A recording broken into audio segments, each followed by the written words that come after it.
Meus amados e queridos irmãos, nós estamos falando sobre características da igreja primitiva, tomando como base o livro dos Atos dos Apóstolos, livro histórico do Novo Testamento, e o capítulo de número 2, e os versículos de número 42 ao 47, fazendo uma recapitulação ou relembrando para os irmãos a respeito das características da igreja primitiva que já trabalhamos em ministrações anteriores. Eu gostaria de pedir aos irmãos a sua atenção para que a gente possa relembrar aqui quais são essas características que nós já trabalhamos, e eu quero apenas relembrar para os irmãos. A igreja de Jerusalém, a igreja primitiva, era uma igreja, em primeiro lugar, que aprendia. Eles perseveravam na doutrina dos apóstolos. Portanto, os apóstolos entregavam a palavra do Evangelho de Cristo para eles e eles aprendiam. Segundo, era uma igreja onde os crentes praticavam a comunhão. Portanto, o ambiente de culto da igreja primitiva era um ambiente extremamente saudável e satisfatório. Terceiro, era uma igreja que vivia em constante oração. Daí você vê os milagres que aquela igreja testemunhou. Daí você vê as muitas ações que Deus realizava por intermédio daquela igreja.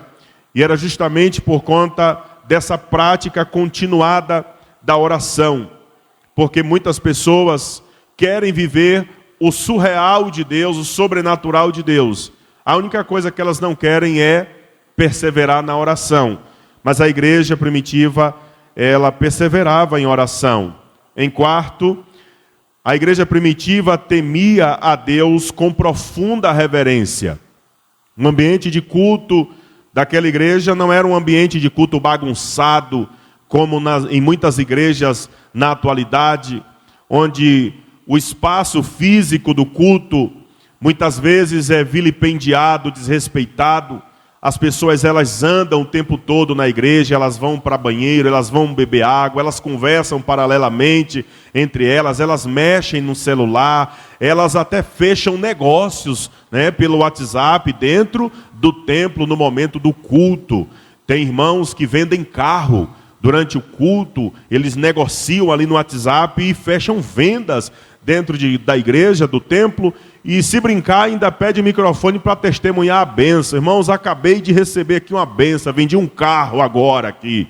Então assim, o ambiente de culto da igreja primitiva não era esse ambiente conturbado e bagunçado, como muitas vezes se tem nos nossos dias, mas eles tinham reverência profunda e grande temor para com o Senhor Deus. Em quinto lugar, a igreja primitiva era uma igreja que Deus usava para fazer maravilhas externas, ou seja, maravilhas do lado de fora. Então Deus operava na vida dos crentes, quando eles estavam reunidos, e depois Deus operava através da vida dos crentes, quando eles saíam para cumprir a missão. Daí você vê como que Deus operava tantas coisas. Deus salvava através da igreja primitiva, Deus curava, Deus operava maravilhas, Deus ressuscitava mortos através dos crentes desta igreja, isto é, através do colégio apostólico e de todos aqueles que se propunham a buscar a Deus com seriedade. Então a igreja primitiva era essa igreja que era usada pelo Senhor para fazer maravilhas do lado de fora. Em sexto lugar, a igreja primitiva era uma igreja que compartilhava. Era uma igreja que compartilhava amor, compartilhava o Evangelho, compartilhava a graça de Deus, compartilhava as bênçãos recebidas do Senhor. Não havia, por exemplo, necessitado algum naquela igreja, porque quem tinha muito compartilhava com quem não tinha nada, e assim eles iam ajudando uns aos outros.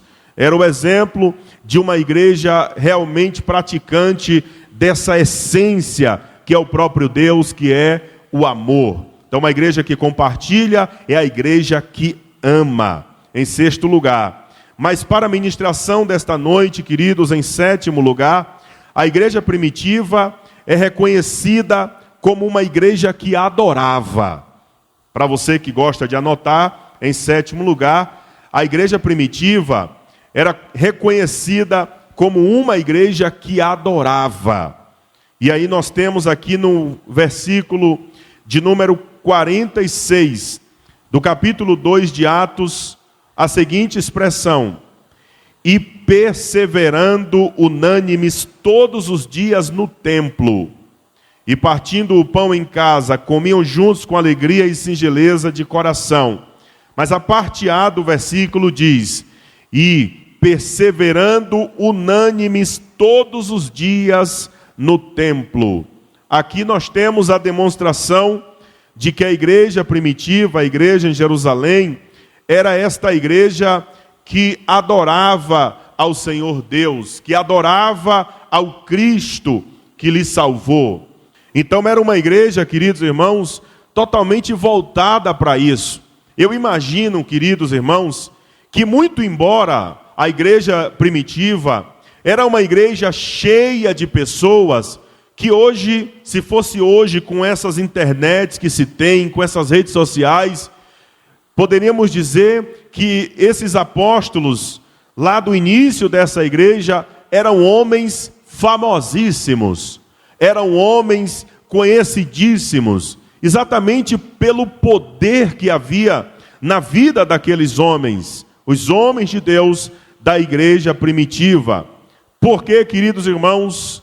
Exatamente porque na vida daqueles homens de Deus, a presença de Deus era uma realidade, os milagres do Senhor eram realizados na vida da igreja. Então, meus amados irmãos, se fosse nos dias de hoje, provavelmente que muitas pessoas, elas até adorariam a um apóstolo Pedro da vida.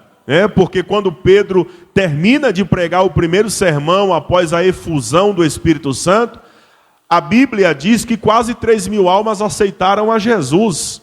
Então, se fosse nos dias de hoje, provavelmente que Pedro ele estaria nas maiores cruzadas evangelísticas do Brasil, porque os organizadores, por certo, que diriam: nós precisamos de um pregador que ganhe muitas almas para Jesus. Então o nome seria quem? Pedro. Porque só em um sermão, quando termina de pregar, quase 3.000 almas aceitam ao Senhor Jesus. Mas também, se fosse hoje, queridos irmãos, se o contexto fosse semelhante ao de hoje, provavelmente que muitas pessoas venerariam, prestariam uma espécie de continência que deve ser prestada somente a Deus, que é a autoridade maior sobre tudo e sobre todos, e desviariam o foco da adoração de Deus para o homem. Mas é claro, queridos irmãos, que no nosso tempo é justamente assim, infelizmente. Basta Deus começar a usar alguém um pouquinho só e automaticamente as pessoas começam a endeusar, começa a elogiar demais, começa a colocar demais no pedestal, e isso é um perigo muito grande. Sabe por quê, irmãos? Porque a gente acaba desvirtuando a glória que é para Deus, a adoração que é para o Senhor, e acabamos direcionando a adoração para muitos homens. Às vezes, muitos cristãos evangélicos querem criticar os católicos de serem idólatras. Mas a bem da verdade, queridos irmãos, é que existem muitos idólatras dentro das igrejas evangélicas. Só que existe uma diferença. Muitos católicos, apostólicos, romanos, eles adoram santos mortos. E muitos evangélicos adoram santos vivos. E a bem da verdade é que não existe diferença nenhuma se você é um idólatra de santo morto ou se você é um idólatra de santo vivo. A bem da verdade é que toda adoração deve ser dada a só Jesus e ponto final. Amém ou não amém? Então, infelizmente, acontece esses extremos onde as pessoas estão, de certa forma, adorando, Porque quando você tem dificuldade de vir para a igreja porque o pregador vai ser quem você não gosta muito de ouvir, quer dizer então que quando você vem sabendo quem é que vai pregar e se é alguém que você gosta, o que é que você está fazendo? Você simplesmente não está levando em consideração a palavra, mas você está levando em consideração a pessoa. Não seria essa uma forma de cultuar a um e não cultuar a outro, quando na verdade o culto, a adoração e o louvor deve ser dado somente a Deus? Porque quem está em busca da palavra não está preocupado se o pregador é o pastor, se o pregador é o presbítero José Filho, se é o diácono Alvedi. Quem está em busca da palavra sai de casa dizendo: eu vou adorar o Senhor na casa dele e eu também vou receber a palavra dele no meu coração. É desse jeito, irmãos. Mas quando você é um idólatra de santo vivo, o que é que você faz? Você seleciona quem é o santo que você quer ouvir.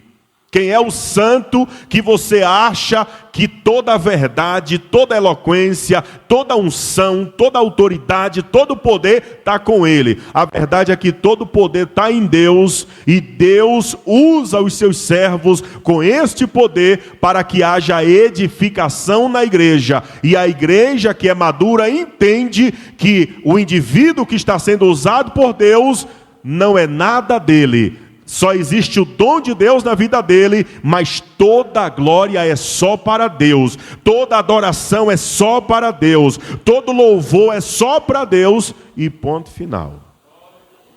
Então, meus queridos irmãos, a igreja primitiva era uma igreja que adorava e adorava a Deus. Não era uma igreja que adorava a deuses e aos homens. Agora existe um ponto importante que eu quero frisar para os irmãos.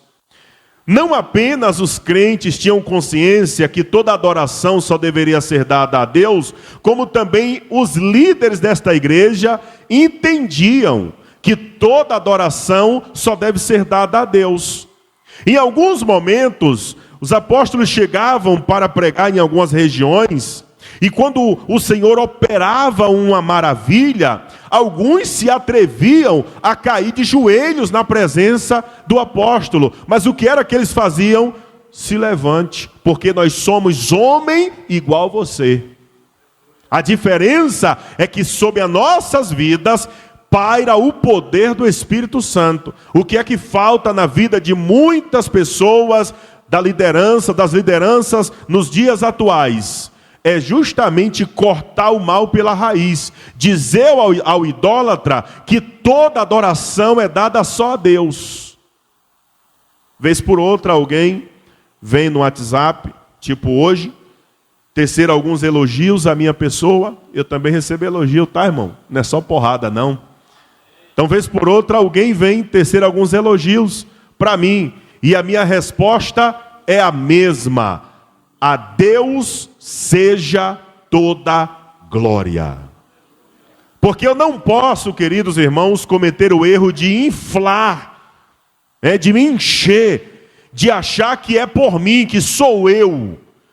Enquanto eu entender que não sou eu, mas que é Deus, Deus vai continuar me usando, Deus vai continuar operando na minha vida. Mas no dia que eu achar que sou eu, no dia que eu achar que é capacidade minha, no dia que eu achar que é uma virtude particularmente minha, aí acontece o icabou. O icabou aí a glória de Deus vai embora, porque Deus entende o seguinte: bom, se você acha que pode sem eu, então fique só. Mas aí quando ele sai, milagres não acontecem, poder não é manifestado, a unção não é manifestada, as maravilhas não acontecem. Aí o que é que acontece? O indivíduo vai e entende, realmente era tudo Deus e eu achava que era eu. Era Deus. A igreja primitiva, os líderes dela entendiam isso. O mérito não é nosso, o poder não é nosso. A ferramenta é emprestada, é de Deus. Ele confiou a nós, colocou nas nossas mãos para que a gente pudesse usar, mas dar os créditos a Ele. Os créditos dos milagres que os apóstolos faziam era de Deus e era para Deus. Os resultados das pregações dos apóstolos era para a glória de Deus. Então, enquanto eles iam entendendo isso, o Senhor ia usando eles de uma maneira surreal e sobrenatural. Então a igreja primitiva era uma igreja reconhecida como uma igreja que adorava. Era uma igreja que adorava. Mas nós temos no versículo 46 a expressão que diz: e perseverando unânimes todos os dias no templo.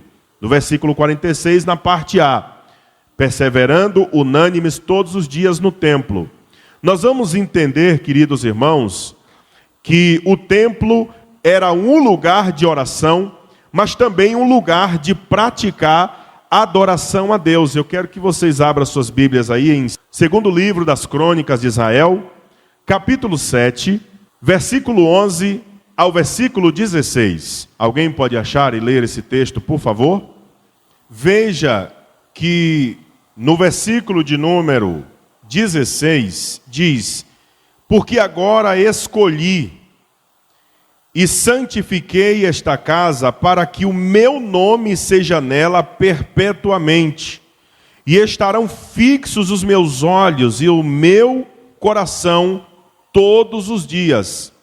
Na versão NTLH, diz o seguinte, que o Senhor escolheu aquela casa para lugar de sacrifício e para lugar de adoração.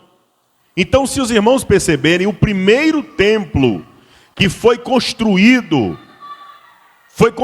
no propósito de reunir o povo de Deus, para que eles buscassem ao Senhor, orassem a Deus, mas também para que eles adorassem ao Senhor naquela casa. Depois, queridos, esta casa infelizmente foi destruída pelos babilônios, por Nabucodonosor, e mais adiante ela foi reconstruída. E já no período da Era da Graça, no período de Cristo, século I por diante, nós vamos ver que ela foi, de certa forma, repaginada nos dias do rei Herodes. Fato é, queridos irmãos, que nesse período da existência da igreja primitiva, século I, ali da história da igreja primitiva, nós vamos notar, meus queridos, que o lugar de adoração, de culto, de oração, ainda era o templo, porque existia ainda o templo em Jerusalém. E o propósito para o qual aquele templo foi erguido, o Senhor expressou aqui na leitura que nós fizemos. Era casa de sacrifício, mas também era casa de adoração. Era casa de sacrificar ao Senhor, mas também era casa de adorar ao Senhor. Era lugar das pessoas buscarem a Deus em oração, mas era lugar das pessoas também cultuar ao Senhor, salmodiar ao Senhor. Eu não sei se os irmãos conhecem, mas existe uma categoria de salmos na Bíblia que é chamado de os cânticos dos degraus. Por que os cânticos dos degraus?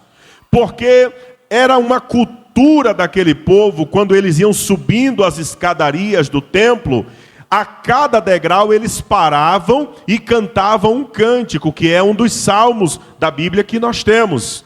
E eles vão subindo, a cada degrau eles param, canta um louvor, um cântico. Depois eles sobe o próximo, aí canta outro cântico. E ele vai subindo, eles vão subindo e canta outro cântico, até que eles entrem dentro do templo, adorando e salmodiando ao Senhor. Por essa razão, o salmista disse: entrai nas portas da casa do Senhor com louvores, com hinos e com cânticos. Em outras palavras, estejam na casa de Deus com a finalidade de lhe adorar, até mesmo antes de você entrar no templo. Quando você estiver se aproximando do templo, já chegue apresentando seu culto, sua adoração ao Senhor.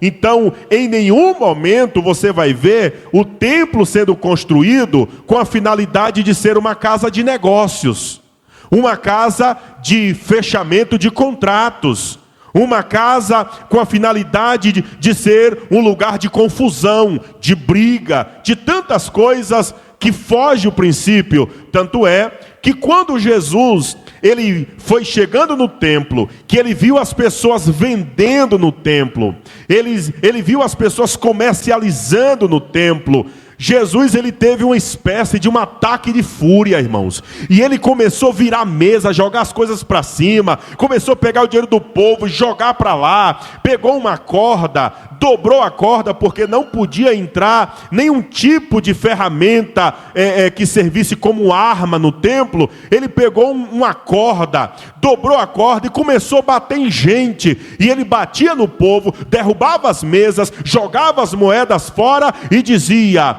a casa do meu pai é casa de oração, mas vocês têm transformado esta casa em casa de negócios, em covil de ladrões. E aí Jesus faz o que na casa? Ele põe ordem na casa.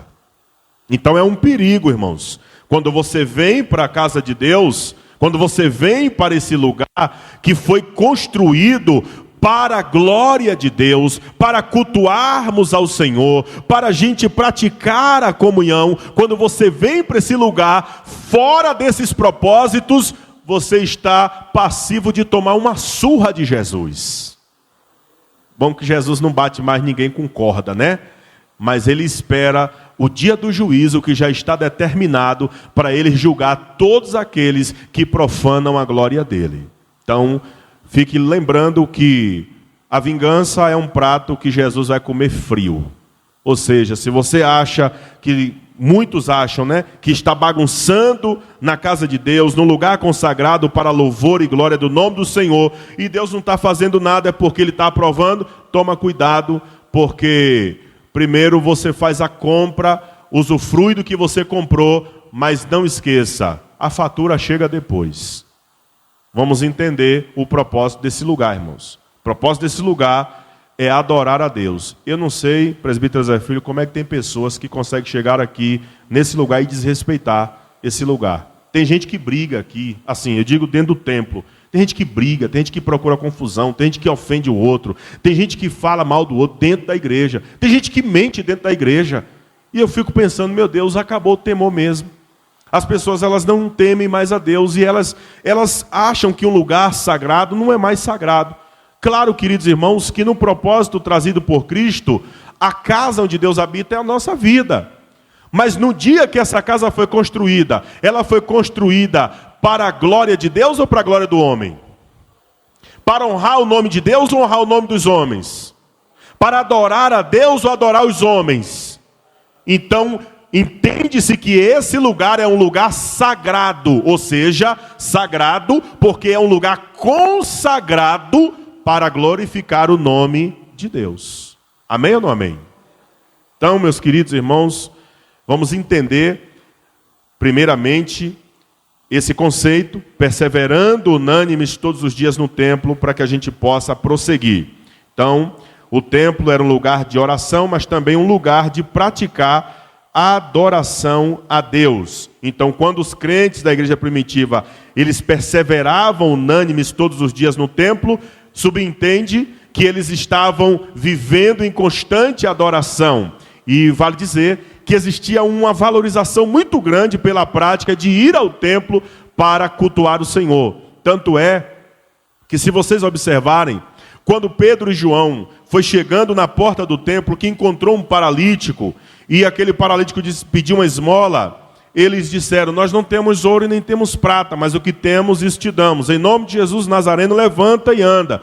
Aí o paralítico automaticamente levantou. E a Bíblia diz que quando aquele paralítico levantou, ele não foi para casa. O que foi que ele fez? Ele entrou no templo. E por que ele não entrou antes, pastor? Porque existia a lei que proibia que pessoas com defeitos, que pessoas com alguma deficiência não entrassem em determinadas repartições do templo. Então ele ficava na porta do templo. Mas observe que quando a cura acontece, quando o milagre acontece na vida dele, a iniciativa dele primária foi o quê?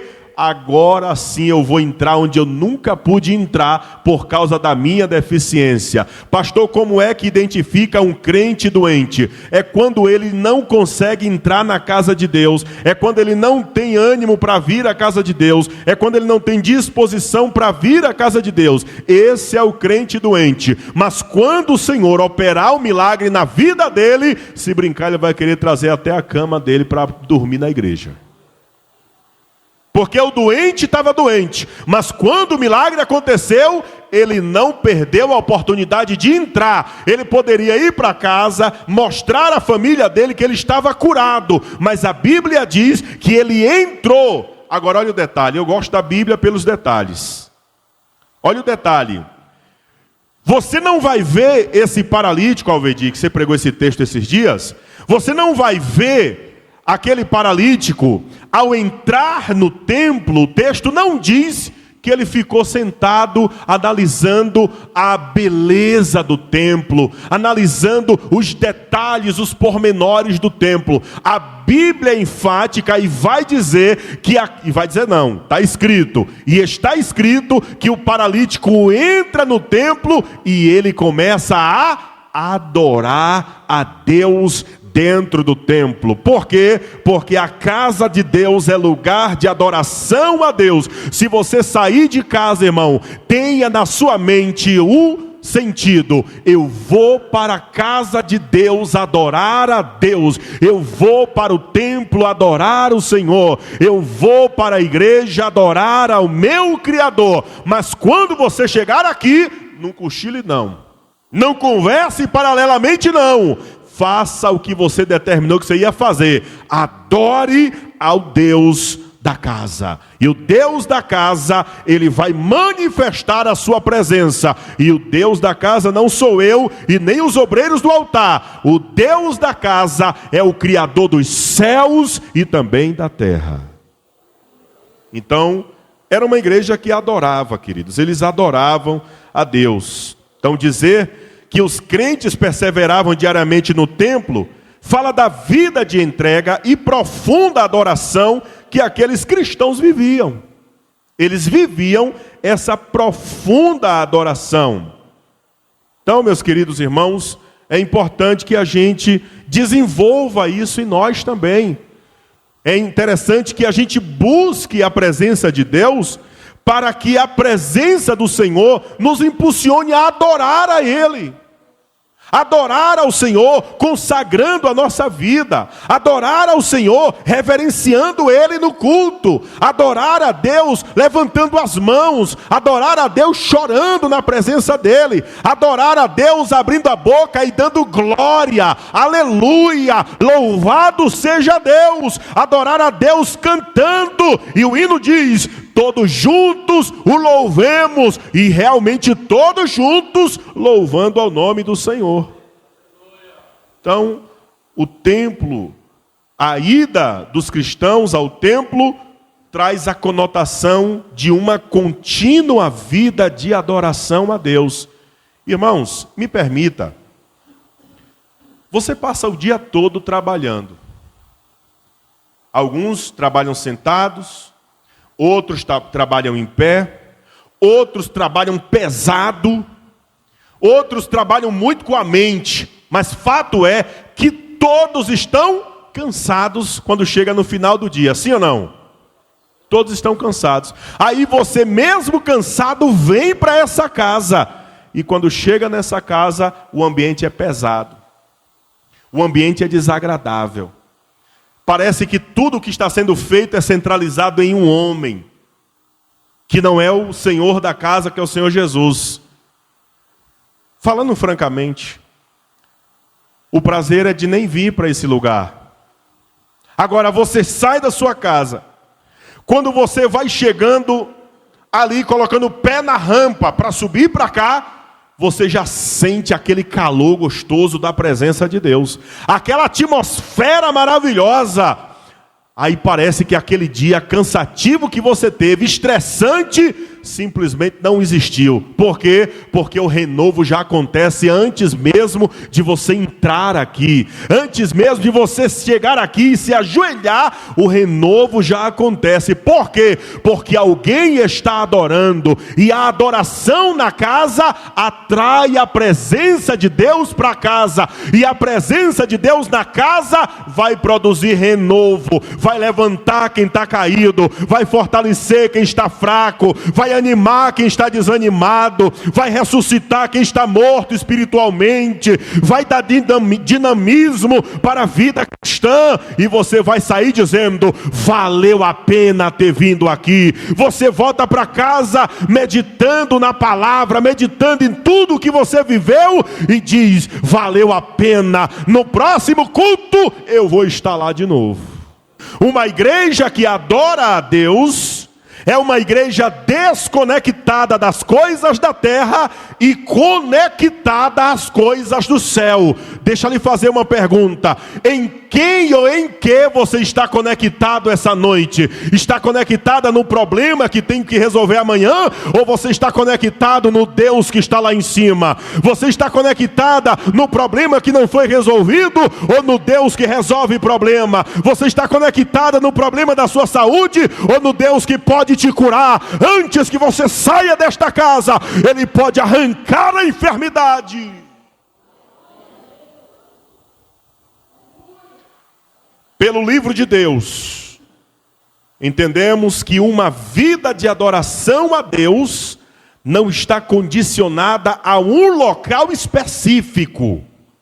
E o diálogo de Jesus com a mulher samaritana deixa bem claro essa verdade. Evangelho de Jesus Cristo, segundo escreveu João, no capítulo de número 4, e no versículo de número 20 a 24, está escrito assim, amados. Prestem atenção nessa leitura. Disse a mulher samaritana: nossos pais adoraram neste monte, e vós dizeis que é em Jerusalém o lugar onde deve se adorar, onde se deve adorar. Disse-lhe Jesus: mulher, crê-me que a hora vem, em que nem neste monte, nem em Jerusalém adorareis o Pai. Vós adorais o que não sabeis, nós adoramos o que sabemos, porque a salvação vem dos judeus. Jesus dizendo: mas a hora vem, e agora é, em que os verdadeiros adoradores adorarão o Pai em espírito e em verdade, porque o Pai procura a tais que assim o adorem. Jesus estava conversando com esta mulher, que pelos padrões da época, esse diálogo não era nem para existir. Só que fruto desse diálogo, fica para nós a lição de como que alguém deve adorar a Deus. E deixa eu lhe dizer, irmãos, a adoração a Deus, ela não começa quando você chega aqui. A adoração a Deus começa quando você acorda pela manhã. Quem é verdadeiro adorador é assim. A vida de adoração, de reverência, de devoção, de culto ao Senhor, não começa quando você chega na casa chamada casa de oração. Mas a vida de um adorador começa quando o adorador acorda. E quando ele acorda, ele já acorda dizendo: louvado seja Deus por mais um dia. Obrigado, Jesus, porque estou vivo. Jesus, te dou graças pela saúde, estou de pé. Obrigado, Jesus, porque esse dia o Senhor preparou para mim, vai ser uma bênção. O adorador já começa assim. Ele já começa reconhecendo que tudo que foi, tudo que é e tudo que será é por causa dele, do Deus Criador dos céus e da terra. Aí Jesus ensina para essa mulher que estava presa a um lugar de adoração. Olha, dizem que o lugar de adorar é aqui, mas já tem outros que dizem que o lugar de adorar é lá. Jesus olha e diz assim: você quer saber de uma? Nem aqui nem lá. onde tiver um coração de um verdadeiro adorador, o lugar é ali. Então tem verdadeiro adorador aqui? Aqui é o lugar de adorar. Tem adorador na sua casa? Lá é o lugar de adorar. Tem adorador na faculdade? Lá é o lugar de adorar. Tem adorador no trabalho? Lá é o lugar de adorar. Tem adorador na escola? Lá é o lugar de adorar. Tem adorador no volante dirigindo o carro e indo para qualquer cidade? Ali é o lugar de adorar. Tem adorador no banheiro tomando banho? Ali é o lugar de adorar. Não importa onde o adorador esteja, se é verdadeiro adorador, o lugar de adorar é onde ele estiver. Quem é você? É o adorador que adora onde está, ou só pode adorar se for no templo? Porque tem gente que é assim. Tem gente que tem a oportunidade de adorar no trabalho. Aí, irmão Zé Filho, está lá no trabalho, e lá tem os colegas de trabalho. Aí tem alguém ali que passou a noite toda maquinando suicídio. E o adorador está ali naquele meio. Se ele abrir a boca e começar a cantar um louvor em adoração a Deus, o Senhor quebra o laço do suicídio. Mas o adorador entende o quê? Só não vou cantar aqui porque o lugar de cantar é só na igreja. Eu só não vou adorar aqui agora, abrindo minha boca, porque o lugar de adorar é só no grupo Heroínas da Fé. Eu só não vou adorar aqui, porque o lugar de adorar é só lá com o Jaade. Eu só não vou adorar, porque o lugar de adorar é só lá com os Gideões. Aí quando chega em casa, depois do serviço, recebe no WhatsApp, ó, fulano de tal acabou de se suicidar. Como isso? Fulano de tal passou o dia todo comigo, estávamos juntos, trabalhando o dia todo. Pois é que o adorador entendeu que só se adora na igreja, só se adora no templo, e perdeu a oportunidade, a sensibilidade espiritual de, ao som da adoração que sai dos seus lábios, frustrar uma ação de Satanás. Seja um verdadeiro adorador. E Deus vai usar você onde você estiver, irmão. Deus usava os cristãos primitivos em Jerusalém, mas também em Samaria, mas também nas Judeias e nos confins da terra, porque onde tem um verdadeiro adorador, tem verdadeira adoração.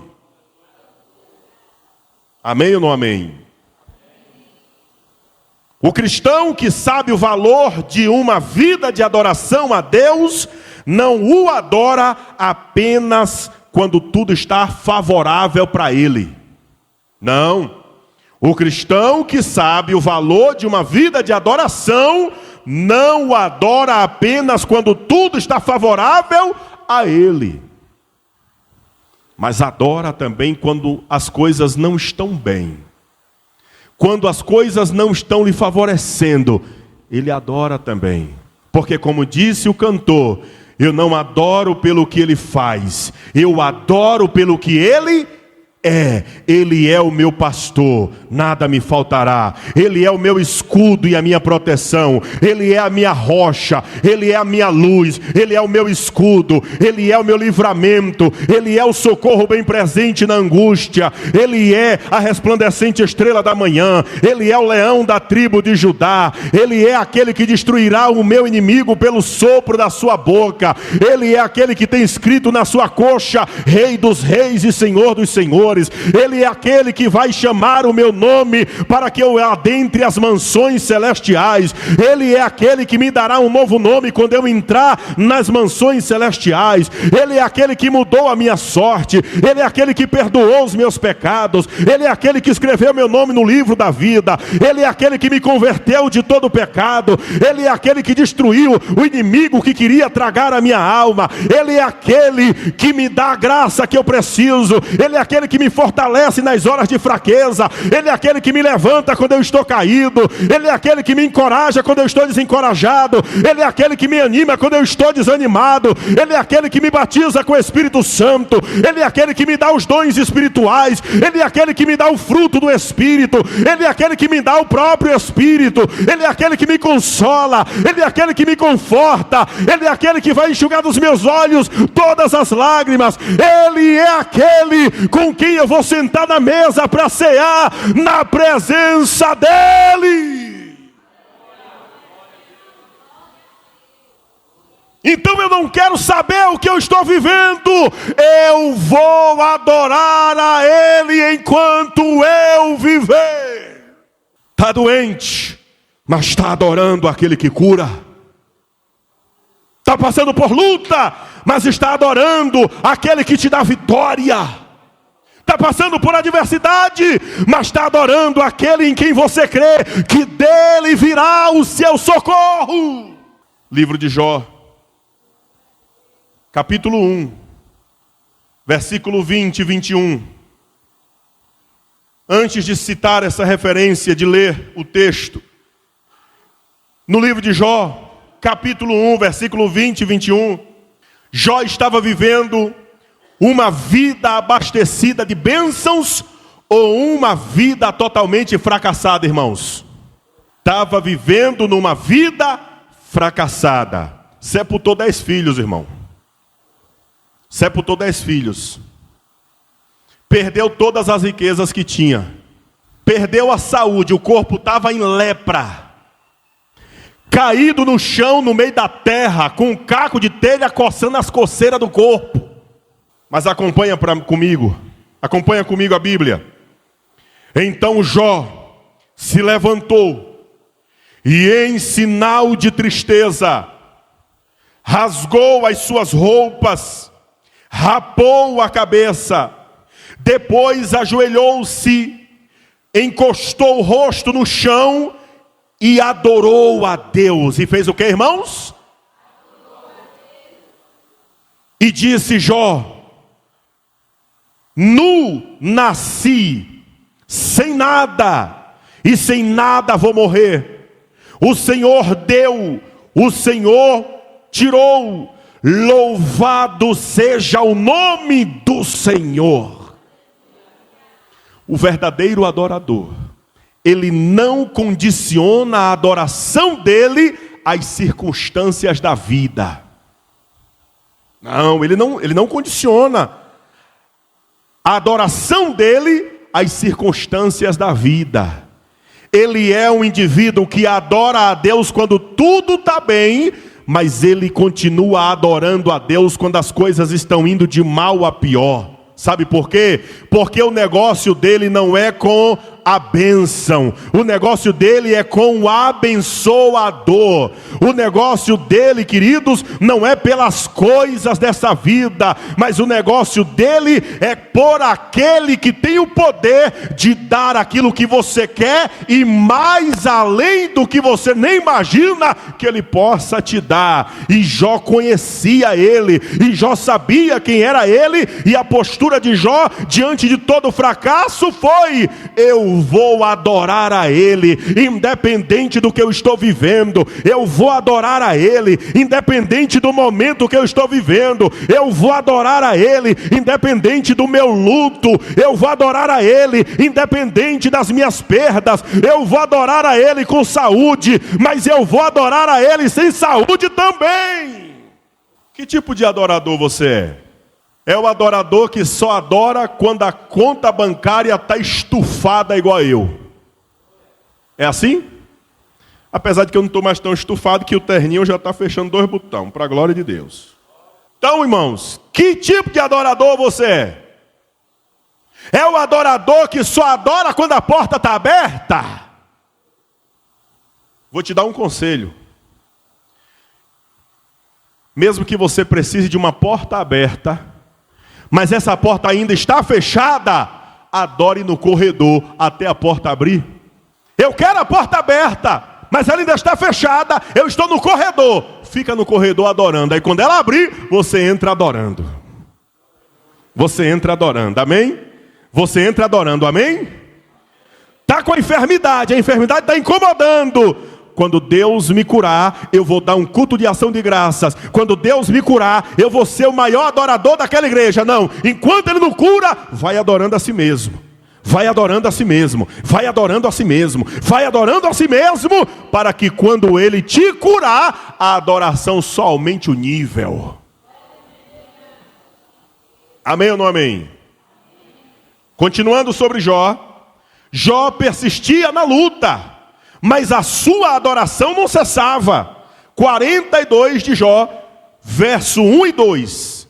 Então, em resposta ao Senhor, disse Jó: eu reconheço que para ti nada é impossível, e que nenhum dos teus planos pode ser impedido. É aquilo que virou uma canção linda nos nossos dias. Bem sei eu que tudo podes, nenhum dos teus planos podem se frustrar. Foi o que Jó disse, em tom de adoração. E olha, queridos, que tinha muita gente, chamados de os amigos de Jó, que achava que Jó tinha pecado, que estava atribuindo a Jó falhas, erros, práticas imorais. Mas diante daquele cenário, Jó adorava a Deus e dizia: eu reconheço que o impossível para ti, Deus, não é nada. Eu reconheço que nenhum dos teus planos, Senhor, podem ser impedidos, podem se frustrar. Sabe o que é isso, irmão? É palavra de adorador.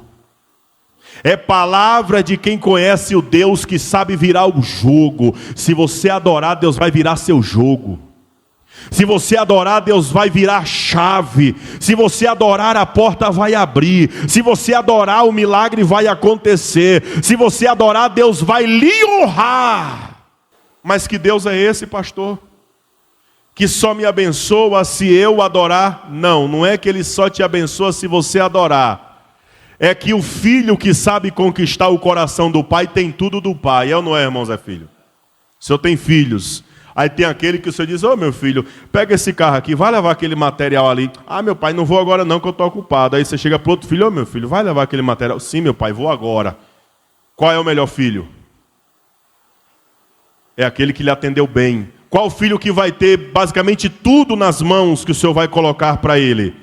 É aquele que é obediente. É aquele que sabe lidar com o pai. E a mesma coisa. Aí o pai está olhando você lá de cima. Ele está lá no trono, sentado lá em cima. E está vendo a luta que você está vivendo. A batalha que você está vivendo. Os conflitos que você está vivendo. As línguas caluniadoras. As pessoas que se juntam lá nas escondidas. E o tema da conversa é seu nome. Aí o pai está olhando lá, os dois contextos, está vendo um bocado de miserável lá, esculhambando você, mas quando o pai olha para você, você está lá curvado na presença dele e adorando ao nome dele. Sabe o que é que vai acontecer? Ele vai confundir os teus inimigos e ele vai exaltar você e lhe dar vitória. O verdadeiro adorador, ele não quer saber quem está lhe caluniando, ele adora ao Deus que lhe justifica perante todos. Mas o verdadeiro adorador, ele não interrompe a adoração dele por causa dos maldizentes, por causa dos fofoqueiros, por causa dos mexeriqueiros, por causa dos difamadores, por causa dos caluniadores. Ele simplesmente continua focado no alvo. Qual é o alvo? É adorar, é adorar, é adorar, é adorar, é adorar, é adorar a Deus. Amém ou não amém? Então, irmão, eu vou aproveitar que eu falei isso e te dar um recado. Quando você estiver sendo alvo de caluniadores, de fofoqueiros, fala nada não, vai orar, vai jejuar, vai adorar a Deus. Vá buscar a presença de Deus, se prostre diante da presença do Senhor. Senhor, eu te louvo, o Senhor é maravilhoso. Senhor, eu te louvo, o Senhor me salvou. Senhor, eu te adoro, o Senhor é bom. Canta um hino que você quiser cantar. Renova-me. Mas vai adorando, que o inimigo vai ficando doido. Estou mexendo com ela, estou mexendo com ele. E ele não entra no jogo, ele não murmura, ele não reclama. Ele só adora. É que ele é verdadeiro adorador, meu filho. Verdadeiro adorador não desconcentra. Glória a Deus. Vou encerrar, né? Tá bom demais por hoje. Paulo e Silas não buscaram situação favorável para então adorar a Deus. Adoraram na situação desfavorável e Deus honrou seus fiéis adoradores. Onde foi que Paulo e Silas adorou, queridos? Atos capítulo 16, versículo 25.